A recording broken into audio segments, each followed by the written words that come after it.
Hello again. We're live here at the Fife Milton Edgewood Chamber of Commerce, and we are continuing our candidate interviews. And today I have with me Kristin Ang, who is running for the Port Commissioner at the Port of Tacoma. And thank you for being with us, Kristin. We're excited to have you here and excited to share your message with as many people as possible. So to start out, Kristin, why don't you tell us a little bit about yourself, your background, and why you decided to run for Port Commissioner? Okay. Well, thank you for having me, Laura. And hello, Fife, Milton, and Edgewood Chamber. My name is Kristin Ang. I'm running for the Port of Tacoma Commissioner position 5. Everyone in Pierce County can vote for me. You probably already know that, but not a lot of people do. Pierce County is my home. I grew up here, went to schools here. It's just not too far from here, actually, at Bellarmine Preparatory. My mom wanted me to have a Catholic education. And then I got a piano scholarship and an academic scholarship to the University of Puget Sound, where I obtained my business degree. Oh. And then You're a piano player, though, yes, huh? I am. Nice. I might be doing some piano playing through this summer. Oh, okay. And Very good. And then I went to Cornell Law School. I studied international business, law, and trade. Particularly, I had the opportunity to study abroad in China, in Suzhou, mainland, as well as University of Hong Kong. And China is our largest trading partner. So while I was there, I was actually able to work at the U.S. Commercial Service, helping U.S. companies enter the Chinese market. And while there also, I experienced some heavy industrial pollution, and that crystallized for me that environmental and economic well-being go hand in hand, and that it truly made me appreciate the quality of life and resources that we have here in the Pacific Northwest. I'm running for Port of Tacoma Commissioner because I want a world-class port, a 21st century modern port with modern infrastructures and operations, with retaining the jobs of today, but as well as creating the jobs of tomorrow. And like I said, I also feel that in this time of climate change, we must integrate strong environmental stewardship and innovation into our economic development. Also, what I've learned while I was, during this time with a lot of interest in the port is that the port, I believe, needs to strengthen its community partnerships, particularly with local government, with the Puyallup Tribe of Indians, which is an economic engine of its own, as well as our educational institutions to foster innovations and labor groups and environmental, to take it to the next level. The port likes to refer to itself as the economic engine of Pierce County, generating 29,000 indirect and direct jobs, billions of dollars into the economy. Well, to be an optimal engine, you need to include more people. You need to coordinate, you need to harness the talent and assets of your region to make it an even stronger, inclusive, and environmentally sound engine. And that's what I'd like to do. That's great. You have a lot of enthusiasm. I love that. And I love your background. I didn't realize that you had been to China, and I like the story that is kind of what got you motivated with this, with the pollution there. The environment's an important I think a lot of people piece of it that normally don't look at the port got interested because of the methanol project. The world's largest methanol plant was to be put at the Port of Tacoma, and it surprised a lot of people. And I think that revealed that the port lacked a comprehensive public engagement plan, but also people did not want that at the port. And the people should have a say with what happens to public lands and public money. And it was said to be an environmentally friendly project, but when people heard that it was simply to, offshore some risks to us, pollution risks, while extracting our resources and giving it to China, and then it's supposed to make more plastic. It didn't make sense because we were also paying 5 cents a bag for plastic. And that's when I knew that, perhaps the Port of Tacoma needs the community's help and needs to reach out to its community partners and have a vision. Oh, that's great. So have you had any other opportunities of public service? And if so, what is that? And share that with us. Sure. Yes, I'm currently the board president of the City Club of Tacoma.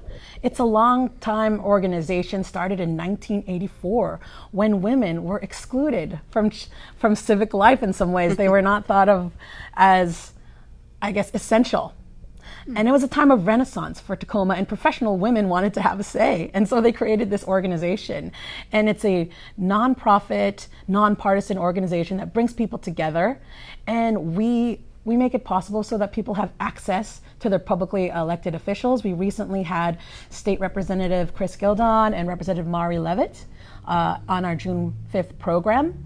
We've also had programs about affordable housing, education, economic development. So this way we provide experts, elected officials, and those on the ground so we can have the facts and have a healthy debate and discussion. We need places like that. And I've also been involved with the Northwest Industrial Hemp Association of Washington. Hemp has been legalized all across the country. And this is where I believe that this is a bipartisan. Everyone wants it, from Mitch McConnell to all the Democrats, because I think this is where the new industry is. It could be like $1 billion industry in Washington state. It can be grown on the east side, and we could be a hemp export here in Tacoma. And because there's hemp construction materials, hemp paper, even perhaps research in hemp supercapacitors. So I'd like to be involved outside growing our economy in any way possible. All right, that's fantastic. So next question. I want to talk about the strengths of the Port of Tacoma right now. What strengths do you see at the port, and how can what can you do to help improve those strengths? The strengths of the Port of Tacoma is its maritime strength. It's all about the ships. It's all about the containers, and 80% of that is actually now with the Northwest Seaport Alliance. As some of you know, in 2015, the Port of Tacoma and the Port of Seattle combined to form the Northwest Seaport Alliance. This is so that we do not compete with each other to the race to the bottom, so that we become a more competitive port by coordinating strategy, investments, and advocacy. And I believe the Port of Tacoma does a good job when competing, and when it comes down to its maritime, industrial, and port-related activities. So I would improve it by modernization our ports, our infrastructure, transportation, anything to support our core competency, which is maritime and cargo operations. Okay. And on the reverse side of that, what are some of the areas of improvement that you see at the port? How would you think you could make an impact, and maybe some of the biggest issues at the port? Like I said before, the core competency of the port is the shipping, and that never gets them in trouble. 80% of their assets is the one that is generating all this income and jobs for our area. It's actually the 20% that you see on the news that gets them the bad reviews. And so I would say that right now, because in 2012 they had a 10-year strategic plan in 2012. Well, that strategic plan did not anticipate the formation of the Northwest Seaport Alliance. So I feel like they have been winging it. So they do need a master strategy plan. So what do they do beyond marine cargo? And I also think the port does need to be a leader in the environment rather than doing the minimum, because that is getting them in trouble. The port can be a leader for environmental solutions and innovations and connect more with the community. And I think with the methanol project as well as the LNG, it showed like a lack of a public engagement plan. So the port does need to communicate better with the community, engage with it more, connect more with its partners, and let people know what's going on, as well as to have discussions and input. I've also seen that they should also heal and build their relationship with the Puyallup tribe of Indians, which is the 6th largest employer in Pierce County.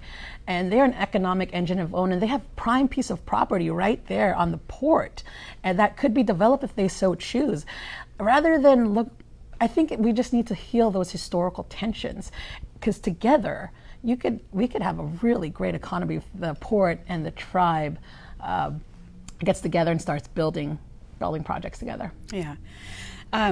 So you brought up LNG. I'm curious. I'm going off script a little bit here, but I'm curious to know how you stand on the LNG project, and Sure. and you also mentioned a little bit about the relationship with the tribe. Can you expand a little bit on that as well? Sure. With the case of the LNG project, I think that really highlights the strengths and weaknesses of the port. We see the port really supporting it because one of its clients would like LNG, but you also see the weaknesses, which is the lack of a comprehensive public engagement plan, as well as the fractured relationship with the Puyallup tribe, who do not want the LNG project. And so far, they have not made the case environmentally for the project, and that is why you see organizations like Citizens of a Healthy Bay, Sierra Club, Washington Environmental Council, as well as Governor Jay Inslee, who just recently withdrew his support, oppose this particular project, saying that it does not better our environment here locally because of methane slippage due to fracking. But also, when we take a look at who we give subsidies to, taxes, I think 43% of that plant will be ratepayers. I think we want to see what kind of returns we will get. And as commissioner, you are somewhat a steward of public resources. And you have to look at investments in the long term, not just the short term, and make sure that you're getting a return. I know that in businesses, when we take a look at businesses, all businesses are equal, but some are more equal than others. As I say, like there are some star businesses that we like to support, but we have to, in some ways, I would say justify that for the public and make that case why we're doing such things as incentives, subsidies, or even doing promotions for these particular companies and how they would affect the overall economy. Otherwise, why don't we just give all subsidies to all the businesses that are part of the chamber too? Okay. All right. Well, thank you. Thank you for that. I appreciate that. Okay. So what would you like to see as a top agenda objective if you were elected? Well, there are three. First is to modernize our operations and infrastructure to better compete with other gateways, such as British Columbia and the Southern California ports. But that also goes with that master strategy plan to go beyond cargo. How can the port also, I would say, use its authority and influence and investments to develop, to help develop real estate, tourism, transportation projects. And of course, there's also integrating strong environmental stewardship and innovation into our economic development. Like, how can we coexist with natural life, but it's also for our own good in the time of climate change. Third, I would say it's strengthening our community partnerships. Like I said before, to take it to the next level, the port really does have to strengthen and build partnerships with the local regional governments, with the Puyallup tribe, with our educational institutions, labor, and all this to foster innovation, create a skilled workforce, and perhaps these are the people who will have ideas of where we could go next. Okay. So let's talk about the Tacoma Tide Flats sub-area plan. Mm-hmm. Do you have any priority outcomes you'd like to see from the sub-area plan? Well, I think we're doing the sub-area plan, and it will determine like 30 to 50 years of our plan possibly. And so these truly will be the years that define us and set the foundation for our future. So for me, the outcome is that it is a very inclusive plan that includes our communities, our local governments, the tribe, everyone that will be affected by this plan, the stakeholders. So, but while we're doing this plan, I would really like us to build our relationships, restore that trust and confidence in each other, and for the port to open up and make that connection. I think for a long time, the port has gone at it somewhat alone and insular, and they have contributed some great economic development improvements in our area.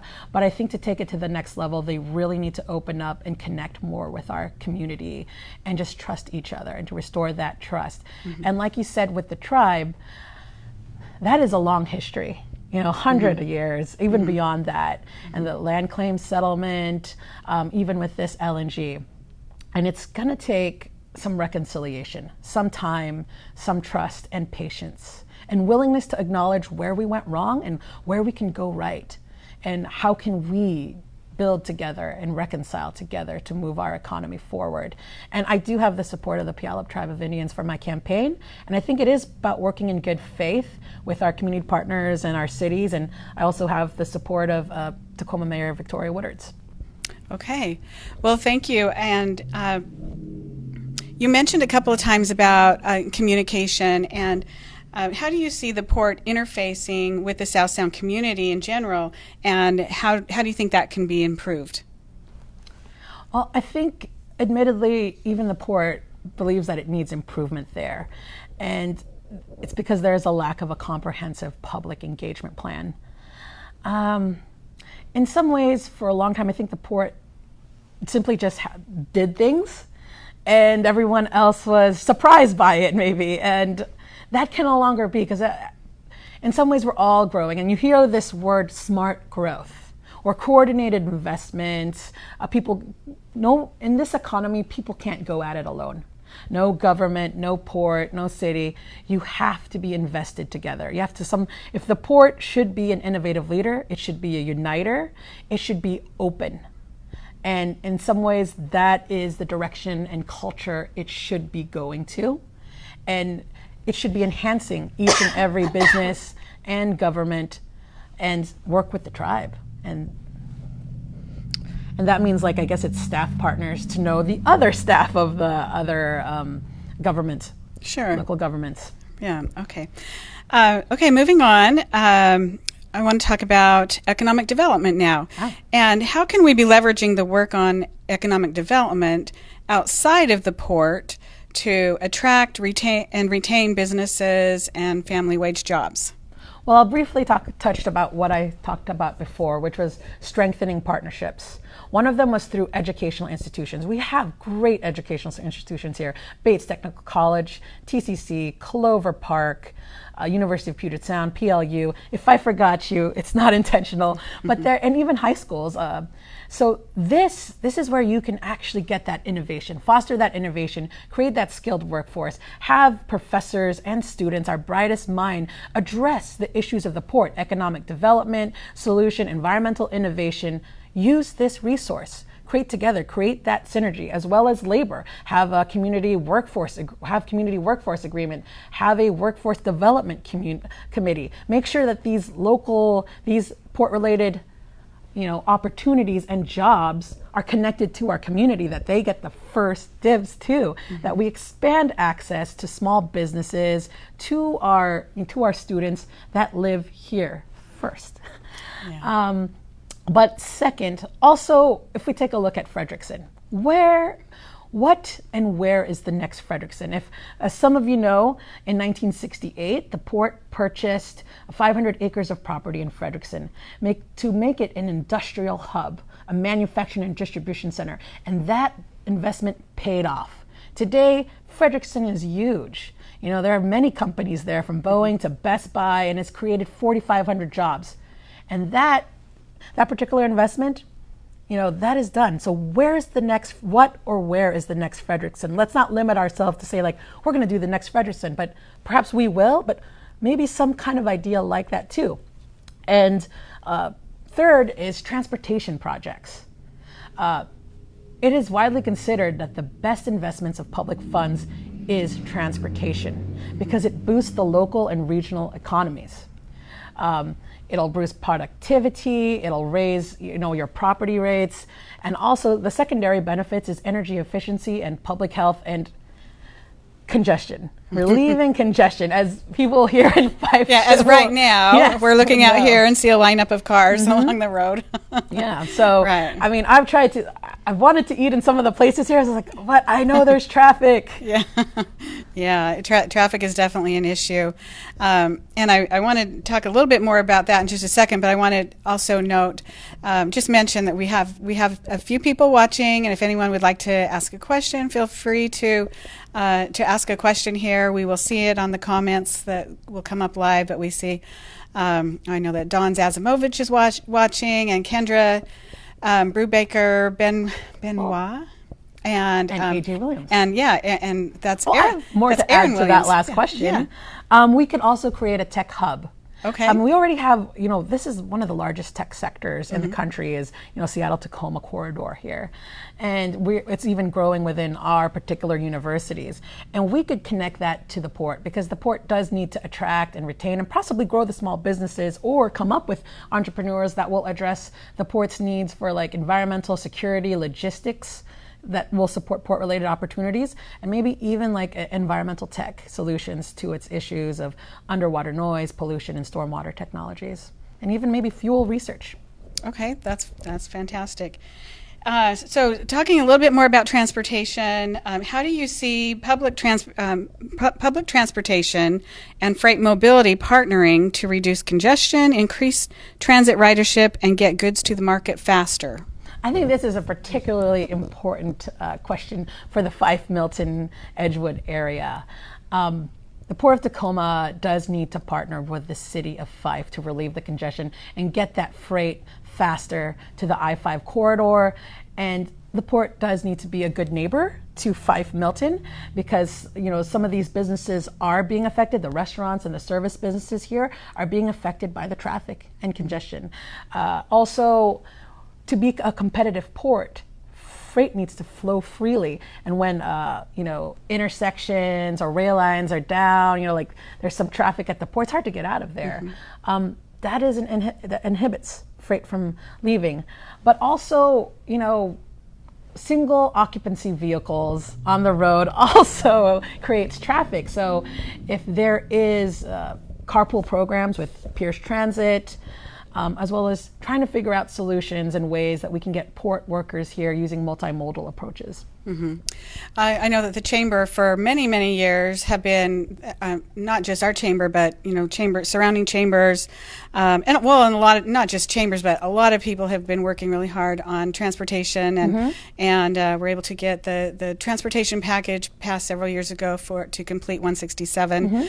How do you feel about transportation projects like that? And we've got that it's and also Sound Transit 3 that's coming. I mean, that right here in the Fife area, we're kind of at ground zero for all these humongous projects. Yes. That's why I believe Fife should be very connected to the port, because whatever happens at the port affects Fife. And so Fife and Milton should have the benefits of being, although I know that there's also negative benefits to it because of the traffic and congestions, and we have to be a good neighbor to Fife and listen to their concerns and needs of the businesses that maybe not be port related, but we are in economic development. That's all our authority is. It has the widest latitude of economic development, and we have to be mindful of other businesses as well, that we don't affect them negatively while we're trying to increase our economic development and boost our numbers. We don't want to lower the revenue of anyone around this particular area. We want to actually have some synergy and combination. So when you say these transportation projects, I'm very pro of the Puget Sound Gateway program. I was actually speaking with Rep. Phi, who is the chair of the transportation community in Olympia, and I was very happy that they were able to accelerate 167 by 3 years. But it still needs more funding, like to secure that funding, and that requires community, regional partnerships between the tribe and the port to make sure that we are on time. Okay. So starting to wrap things up here, there are several opponents in your race. I think that there's 3 in your particular race right now in the primaries. And if you had anything to ask them, what would you ask them? And if so, how would you answer the same question? Okay. My question would be, what is your added value to the Port Commission? Because there are 5 commissioners. And currently, the 3 that will be left will be John McCarthy, who has a legal background, Dick Marzano, labor background, and Don Meyer, who's been at the port since 1980s. And so there is someone there who also has some ties to the port. So what would you add to the Port Commission? And I guess how I would answer that for myself is that I believe that I know our sense of place here in history. I know where we are at.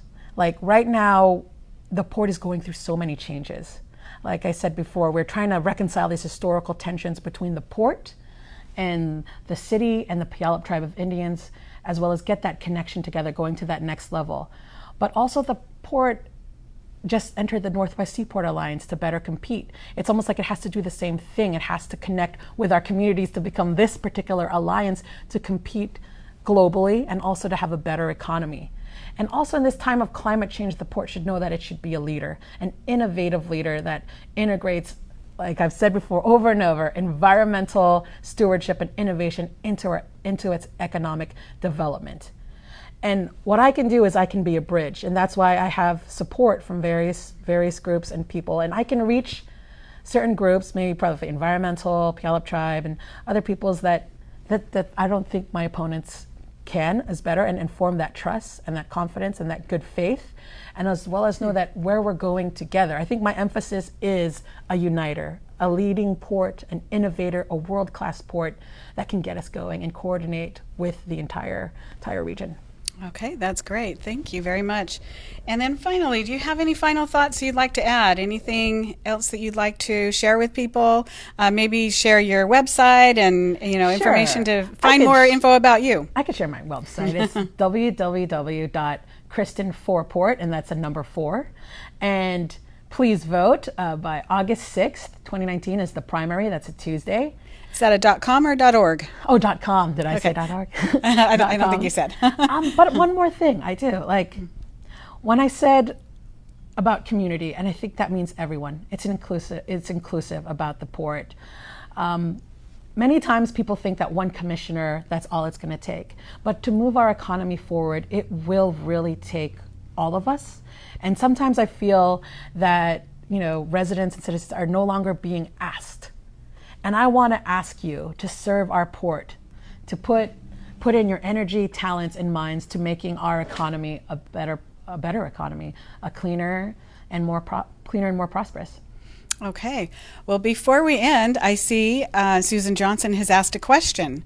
And her question is, do you believe the port has any responsibility to help the smaller cities around because of increased truck traffic? Yes, that's of a course good question. I do. Yes, of course I do. I think as a leader and as an economic development authority, you do have a responsibility to smaller cities. It's like I said, it's not just one preferred customer, one preferred business, or one preferred city. Sometimes people think, well, Port of Tacoma, just Tacoma. The port belongs to all of Pierce County and should benefit all of Pierce County. And I've heard the truck issue with many people, and yes, it does. And that's why we talked very intensively about public transportation projects. And I think there could be also, we could learn from other port areas using apps to time the trucks and connectivity.